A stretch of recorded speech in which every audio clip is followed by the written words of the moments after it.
Hi, everybody. It's Mama Kay coming back at you from Winnipeg, Manitoba, Canada. And today I have a near and dear friend who actually is about a 5-minute drive from my house, but I can't go and visit her right now. To me, she is the queen of elementary music. So without further ado, special guest, who are you? Well, my goodness, thank you. That's really kind of you to say. I'm Mary-Lynn Berti, and it's really nice to be here with you. And yeah, I can almost see you if I look that way. Hi. What do you teach and where do you teach?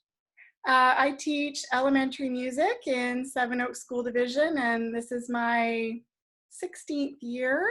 I'm at Amber Trails Community School, where I mainly teach kindergarten to grade 2 music, middle years choir, and then I was also co-directing the middle years musical this year, which unfortunately had to be canceled. Yeah, so that's what I'm doing right now.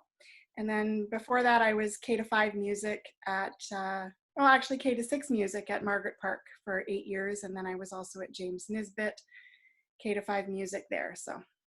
So Yeah. now that's a really interesting age group that you teach at Amber Trails. Can you explain maybe why that different spread of ages and subject areas? Yeah, we are a very large school, a rather new school in a new development.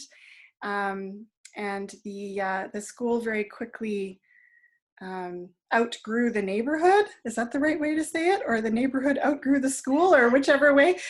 So yeah, we blossomed rather quickly with a lot of young families moving into the newer area.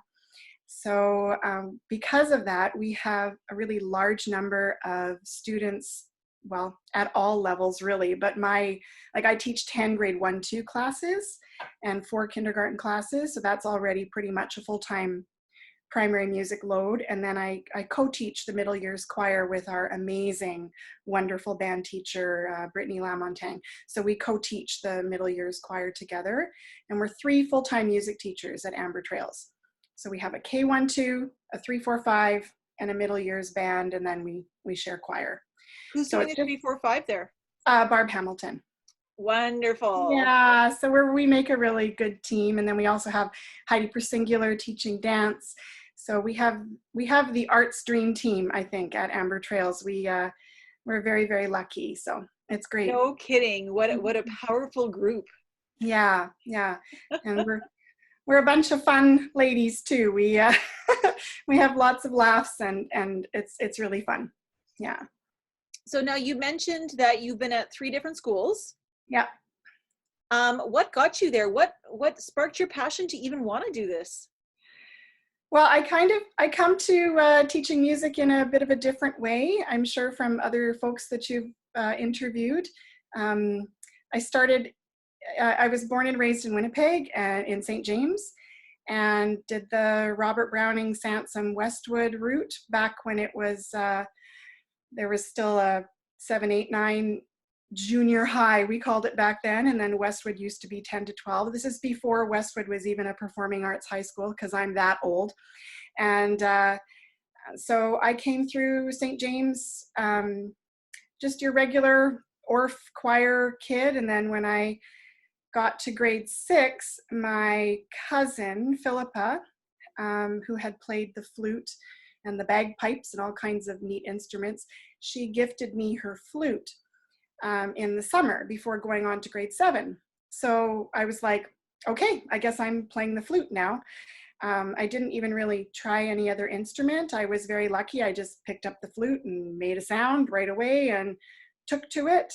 And I became a band kid, and I loved band. And I had a couple of wonderful band teachers through junior high. I had Dawn Broadfoot and Allison Litt in grade 9, because Dawn moved over to Westwood. So I was kind of fortunate that I had the same band teacher pretty much from grade 7 to 12. And Dawn really, he was just wonderful. He really encouraged his students to kind of go on and do more if they wanted to. And he sort of saw, I guess he saw a need in my life to be given a little bit more. I didn't I didn't grow up with the greatest home life. I didn't have a lot of parental support. Had a wonderful sister, but I had a pretty difficult home life for a lot of other reasons. So for me, it was really, the arts really helped me through a lot of stuff.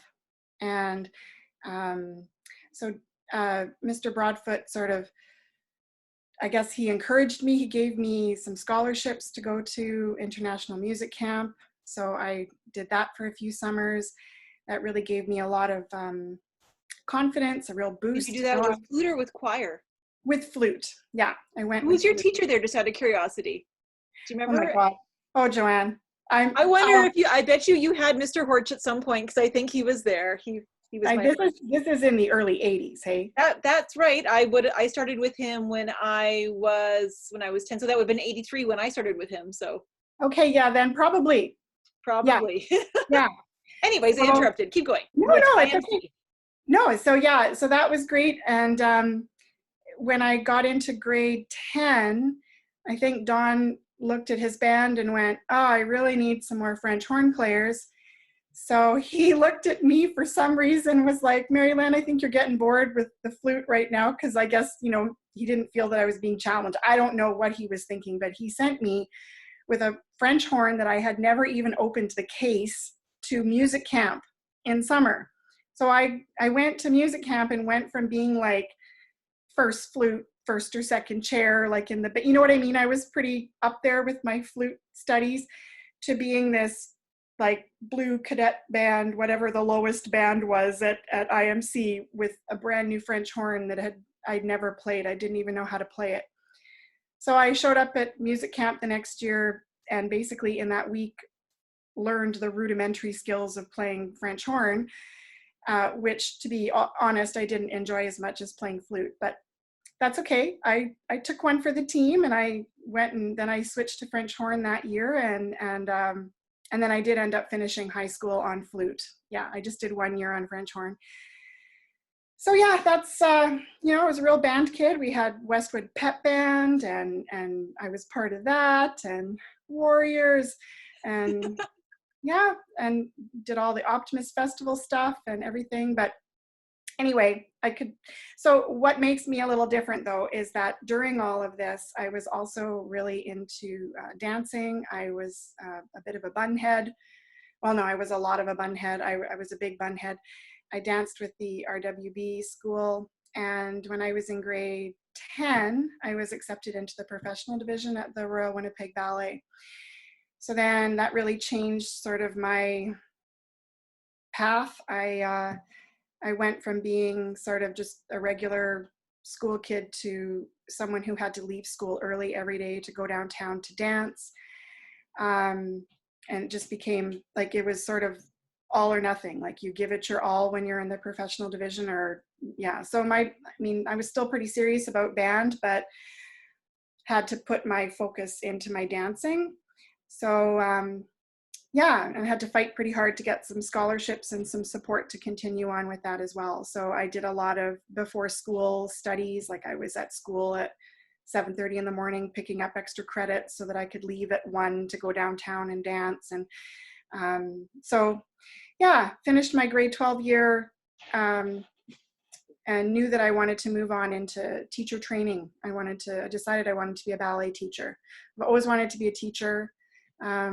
Never really had the desire to be, a performer on stage so much. So I was more into the pedagogical side of things always. I was always very interested in how things worked and the process and breaking things down. Like, I remember even as a young dancer just being very interested in how teachers taught. And I when other people were watching sort of the company dancers, I was always watching the teachers. They were always really fascinating to me, and sort of became my idols and who I looked up to. So I really wanted to be like them. So I decided in grade 12, like, I could have gone 2 different paths. I could have gone on with my flute and gone into music studies right after grade 12. But I decided that I needed to dance while I still could dance, that I could always go back to music. So that's what I did. I graduated from the professional division in 1988 and was hired right away by the RWB to be a teacher. So I taught for them for almost 10 years, I guess. And then was sort of looking for something different in my life and wanted to know if I could make it somewhere else other than Winnipeg. So I took a job in Vancouver at Arts Umbrella to be a ballet teacher out there. I think my official title was junior ballet mistress, and it was an amazing job, a great opportunity. So I taught for 3 years in Vancouver at a school called Arts Umbrella, and had a great 3 years there. Wouldn't take it back for anything. I loved every minute of it. But what's interesting is when I was in Vancouver, and even a little bit before then, I had started singing with a church choir, and never really thought that I had a gift for singing. Like, I just never really thought that my voice was anything special, or I just hadn't really considered it. But I was in a church choir here in Winnipeg before moving to Vancouver, and the organist there and the choir director, they both were like, you know, you've got a really pretty voice, like you should try and train it a little bit. And I was like, no, I'm too busy. I don't really have time for that. So I just kept playing flute with the church band and singing with the church choir, and I enjoyed it. And this was all while I was teaching ballet. And then I moved to Vancouver, and after teaching for a few months there and, you know, making some friends, but not really feeling like, other than the dance community, I didn't really have a community of friends. I joined in another church choir out there at St. Mary's Kerrisdale. And the director of that choir directed a larger choir in Vancouver as well, and really encouraged me to train. And I don't know, I thought, okay, here's a neat opportunity. I was approaching the age when, you know, it's hard work being a ballet teacher. You teach when nobody else is working. You're always working when everybody else is off. You're teaching on Saturdays, you're teaching till 10 o'clock at night. You're continuing to train. It's physically very hard. And I just started to think, you know, it might be time for me to go to university and actually get a 9-to-5 type of job, but I didn't want to do anything other than teach. And so I really thought about it and flew back to Winnipeg one Christmas and sang an audition for the School of Music at U of M. And this, like, you have to understand, like, I had hardly any formal vocal training. I had ballet teacher music theory and high school music theory. I hadn't really played my flute seriously for a good number of years at that point. I went just with fingers crossed, thinking, okay, I'm gonna sing these 3 songs and see what happens. And lo and behold, they accepted me. So I moved back to Winnipeg after that year and started my 5-year integrated program, and here I am. So yeah, I kind Incredible. So when was your first year of starting that program? Do you remember? 99, 2000. That's amazing. Yeah. Mm-hmm. Yeah. So at some point, I'm sure we were both in that building together. Oh yeah. Yeah, probably. I was there a couple of times. Yeah. Oh, yeah. What a story. That's incredible. I had no idea. Really? You didn't know that about me? No. Oh, well, there you go. Now you know. Well, that's amazing. Yeah, so like I said, I kind of came to it in a roundabout sort of a way. I was really lucky. I had a lot of support. There's a lot of, you know, obviously there's a lot of crossovers between the dance and the music world. And even between Winnipeg and Vancouver, the way that all this happened really was because of my ballet accompanist, like the pianist that played for my classes. You know, I had, you know, Stephen Pankowitz. I was about to say, I bet you it's Steve. Yeah. Well, still trying to get Steve to learn how to use Zoom. Okay, because we should interview Steve. That would be tried. Great. He's on my list. I said, Steve, you got to figure this out. So okay, well, maybe Steve Pankowitz. Watch this, Stephen Pankowitz. No, he actually came to me as a really young university student, and he'd never accompanied ballet before, and it was I was one of the ballet teachers that actually sort of trained him, like as if I needed to, because he's amazing. He's But brilliant. I I remember him talking about doing that job for years because he and I used to carpool together. yeah, well, that was with me. Isn't that funny, Joanne? That like that's so crazy. God, the way things happen, hey? Because yeah, he was in my dance studio while you were carpooling with him. That's insane. So Yeah. now, out of all these crazy stories, remembering that it's a family show, what would be one of the weirdest gigs or jobs that you've ever had? Do you have one you can share that's a Well, little I weird? mean, the thing is, it's back to the ballet days. It's not really a music story. Is that okay? Absolutely. Okay, because like I say, it's all tied together, isn't it? Yep.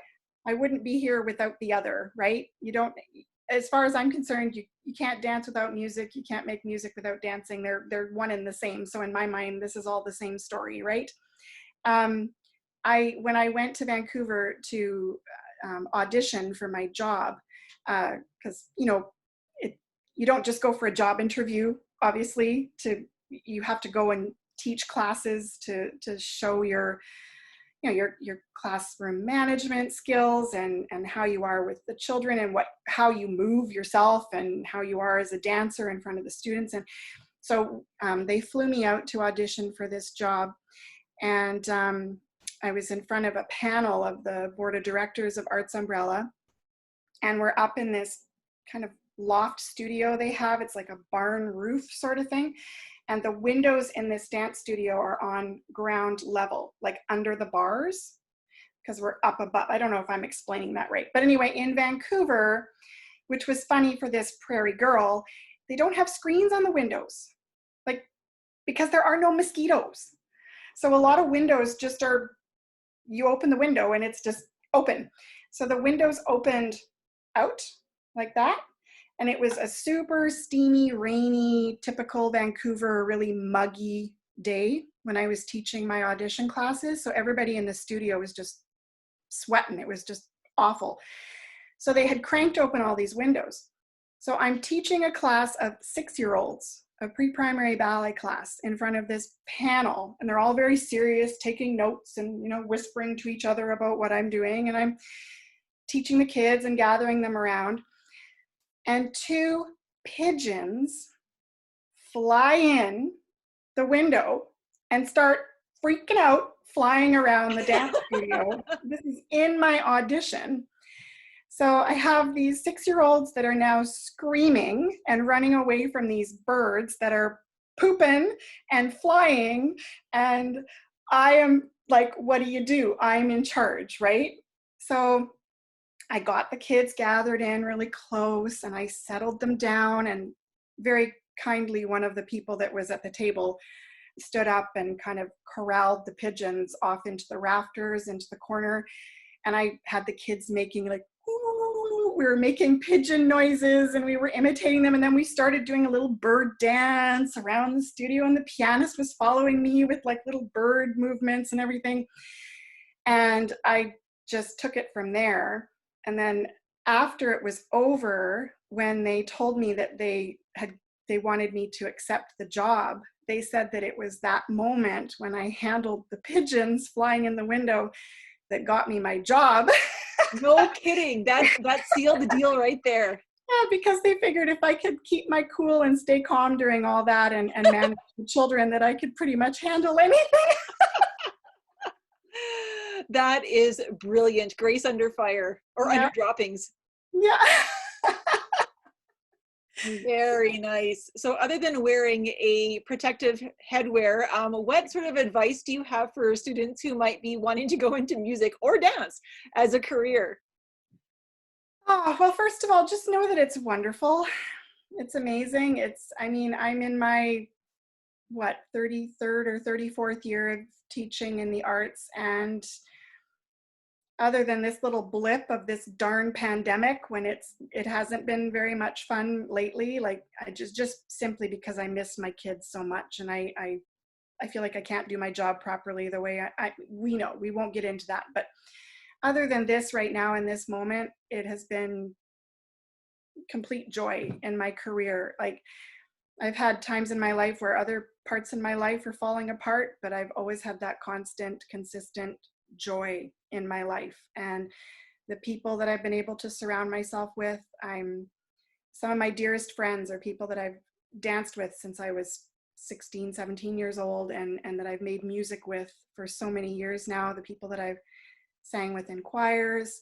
I mean, I met my husband in music, right? I met him in university, and you know, if it weren't for music and me studying and deciding to go back and continue on that path in my life, I wouldn't have my family right now. So just to know that there are wonderful things that surround you always when you're in the arts, and it can really help you get through what you need to get through. Like, it's brought me through my life in such a beautiful way. I know without a doubt I wouldn't be where I am without my music teachers, my dance teachers, and without that in my life, just to enrich me and fill my soul. And I just, yeah. So if you have even an inkling of wanting to try, if you've been encouraged by your teachers, go with it for a while and see where it takes you. Great advice. And any other extra little bits of pearly wisdom through these weird times right now? Not even necessarily musical ones, but maybe little things that are helping you. Well, just, try and see the positives. I'm trying to really appreciate the creativity that I'm seeing come out. Everything from seeing the kids painting the windows to like the parades for kids' birthday parties, people posting about learning new things. The family that like copied the music video there, they did what was it?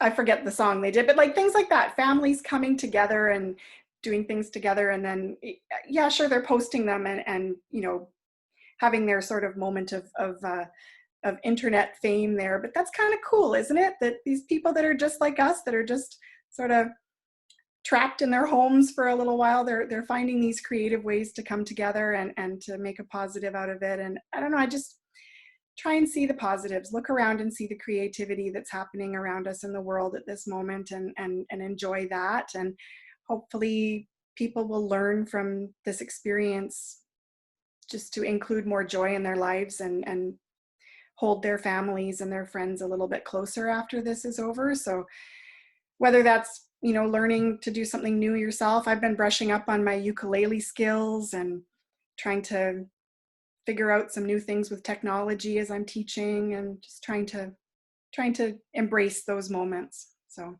well, getting to spend time with you is bringing me immense amounts of joy and positivity. And I wish we got to do this more, and we're in charge of that. So let's do this more. Yeah, well, we should. We have all the time in the world, don't we? And we know the technology now, Mary-Lynn. We're learning. Oh, I know. Yeah.